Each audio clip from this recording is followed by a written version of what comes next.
Suja Lowenthal dropped by and wanted to say hello to us. I wish I could say I'd rather be watching the TV before all the editorials come in. So tell us who you are and what you're doing. I will.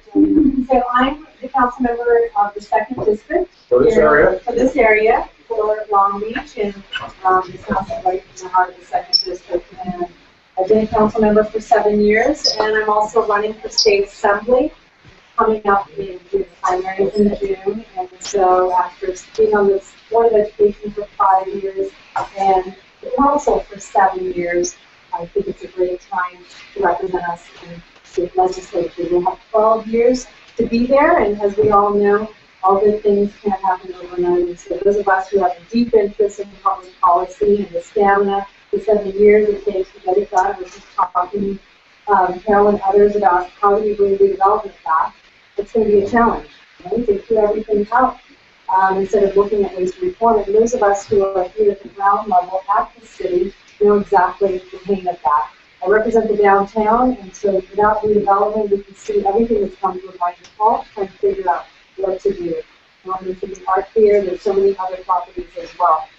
So this met with Councilmember George Stadium today because the district also includes San Pedro, and he had a wish list of things, and interestingly enough, they weren't different from the things that we want. So really, I think it just affirms at the end of the day, we all want the same thing, whether you represent San Pedro or Long Beach, and how to get that done, I think, is something that we're all good at the local level, because during the recession years, this is what we did. We made do, and we figured it out right here at the ground level.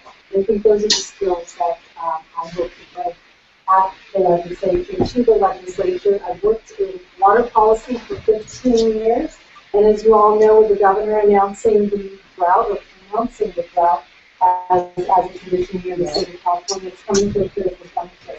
Water is not something that you can learn in 15 years, but I'll tell you 15 years is better than having 15 days worth of that knowledge when you go to the legislature. And that's my background in terms of my professional background. I'm an urban planner. I focused on water, but right now I'm working in transit in the city of Santa Monica, mass transit, and working with Metro to integrate mass transit with light rail. So that too is coming to somewhat of a critical juncture in the state, and we'll see what happens around the state high-speed rail conversation. But these are the things that I hope to be able to lead on these issues and not just be one of the 80 votes. Hope that if you have any questions, I think those of you that are very active. So everybody in the room. That's what I meant. That's why you're here. 12 years, that's probably 65, so I'll be paying attention. I'll be paying attention. Yeah. So how do you feel about the master? So I support our bullet train concept. I'll be one of the first ones to say I think the path that's been laid out is not the right path. We're putting it through communities that, one, don't have the density of population and don't have the jobs. And what we need to do is put high-speed rail where we can build housing and bring jobs. It's not through the density. And it's unfortunate. It really is unfortunate, but that's the path of these positions. We saw that with the Blue Line. They did that to us 20 years ago. They put it right down Long Beach Boulevard because they didn't have right-of-way issues the way they would have if they came in front of the World Trade Center or City Hall, which is what they should have done. And so I support it. The pathway is the wrong place. It's the wrong place to put it. So, but again, that is the pathway. So do you support it?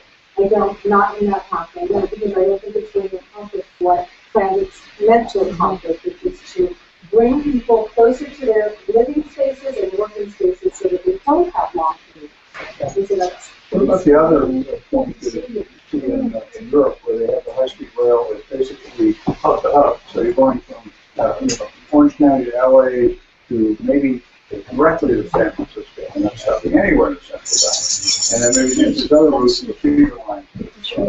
I think that's a great idea. If you listen to Elon Musk, who is the More capsules, yeah. SpaceX guy, So the Elon SpaceX Musk. guy, but Tesla guy. the Tesla car and everything. Tesla. Maybe the Hyperloop is not where we go because it's a little, it's a little out there.